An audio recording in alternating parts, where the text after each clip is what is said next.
Yuda Bima Herlamba.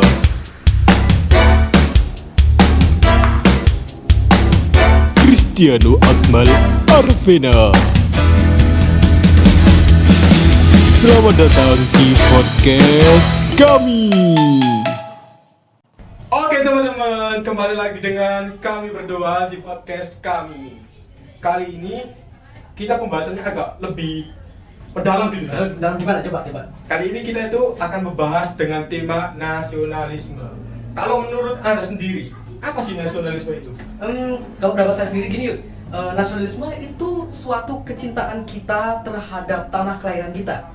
Nah, salah satunya ya bisa kita simpulkan sebagai cinta tanah air. Jadi bisa disebut kayak kita tuh benar-benar mempunyai rasa cinta. Iya. Cinta itu tetap harus ada ya. Iya, harus ada. Terlebih lagi kecintaan kita terhadap tanah air Indonesia. Bener. Kita dilahirkan di sini, kita dibesarkan di sini, jadi kita harus cinta dengan negeri sendiri. Oke. Pembahasannya Pembahasannya mulai dari kan nasionalisme. Jadi iya. kan banyak nih nasionalisme, banyak nih tentang sub dari nasionalisme tersebut. Mulai dari yang terdekat aja ya, yang terdekat, yaitu bisa dibilang seperti budaya.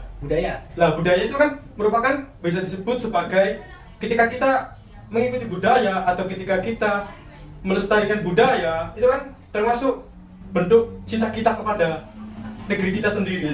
Suatu kebanggaan lah ya, intinya. suatu kebanggaan. Apalagi sekarang itu budaya itu seakan menjadi tolak ukur seberapa sih besar sih kecintaan kita terhadap tanah air gitu kan. Bener banget.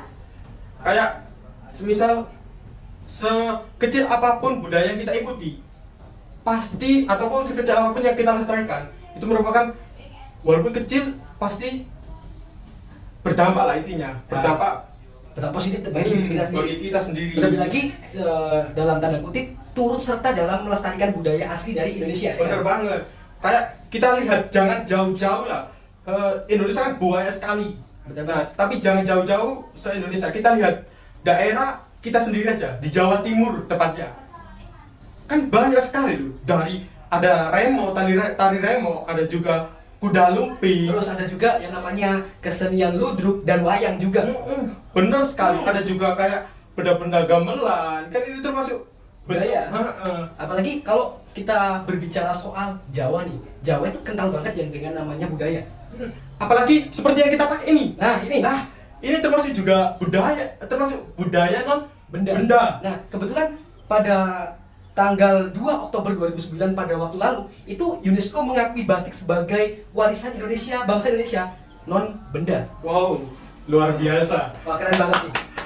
Aku juga tanya-tanya sih, pas aku kan juga main Ome TV nih. Iya. Jadi kadang ketemu orang luar negeri, tanya-tanya. Yang biasanya yang paling dikenal Indonesia itu batik, terutama batik Jawa, sangat terkenal sampai luar negeri. Kebetulan aku juga suka banget dari beberapa batik Luar yang asalnya biasa. dari Jawa. Yaitu pertama itu batik Kau dan batik Selamat Datang dari Jawa. Sama. Aku batik Selamat Datang itu sungguh luar biasa. Bagusnya, terus Motifnya juga juga. bagus sih. Sama kok. Terus kalau kamu sendiri ikut andil nggak di budaya itu? Aku untuk budaya yang saya ikuti ada budaya yang saya ikuti, bahkan sekarang mungkin di waktu sekarang menjadi hobi saya. Apa tuh? Nah, ini yang unik, saya tuh suka banget melestarikan budaya juga. Dan budaya yang saya ikuti sekarang ini tuh pencaksilat. Pencaksilat. Tapi ngomong-ngomong, aku pernah baca loh artikel bahwa UNESCO menetapkan pencaksilat sebagai budaya non benda pada tanggal kalau nggak salah 28 Desember 2019. Bener banget, apalagi sekarang itu pencaksilat banyak sekali menorehkan prestasi, khususnya pada beberapa tahun lalu di Asian Games 2018. Nah, itu bukannya jadi rekor nggak? Bener banget. Ya di situ pencaksilat itu menorehkan banyak sekali medali emas untuk Indonesia dan paling banyak dalam seluruh cabang olahraga, dan salah satunya itu di pencaksilat.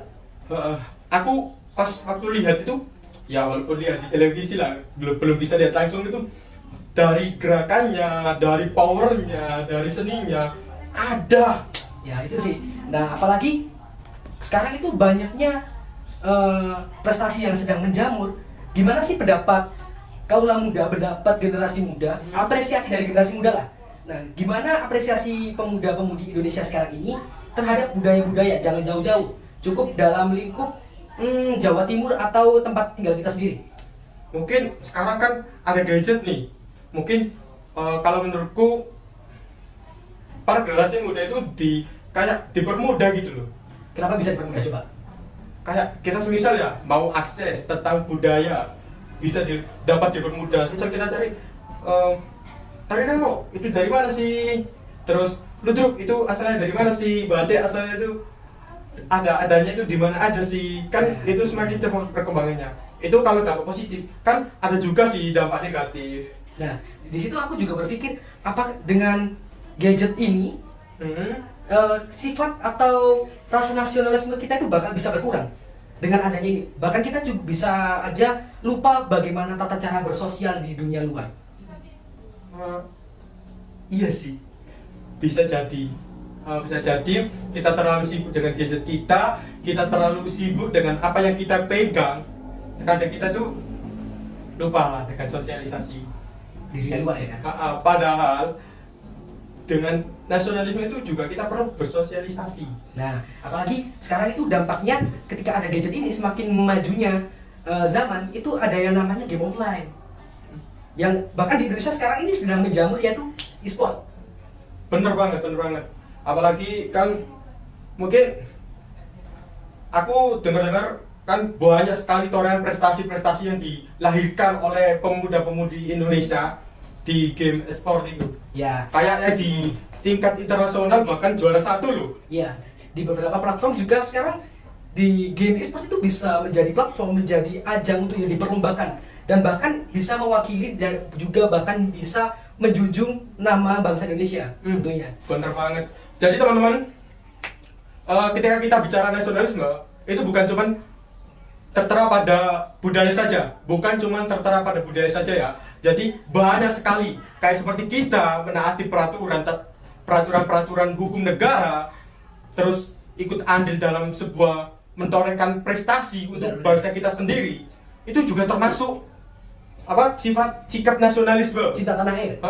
yang kita berikan bahwa kita masih bangga dengan diri kita sendiri, itu bangga dengan negara kita sendiri, negara NKRI. NKRI harga mati. Iya. Kayak seperti ini. Semisal kita kan masih pelajar nih, ya, masih pelajar. Jadi contohnya kita belajar dengan sungguh-sungguh, itu merupakan suatu sikap nasionalisme juga.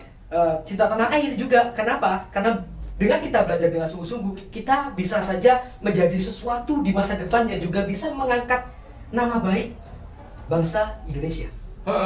Bener banget. Jadi sikap nasionalisme itu perlu dikembangkan, perlu ditumbuhkan, perlu ditanamkan dalam diri kita masing-masing. Apalagi dalam kita yang masih masih muda.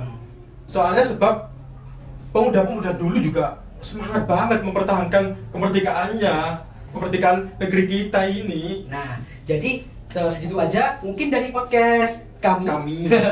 Hari ini mungkin lebih mendalam banget. Lebih mendalam banget.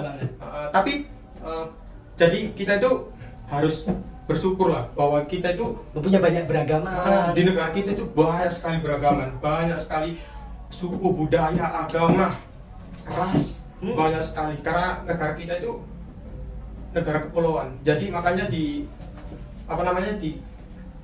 Garuda Pancasila bawahnya ada tulisan Bhinneka Tunggal Ika, berbeda-beda tetapi tetap satu jua. Oke, cukup sampai sini podcast kami. Sampai jumpa di podcast kami selanjutnya. NKRI harga mati.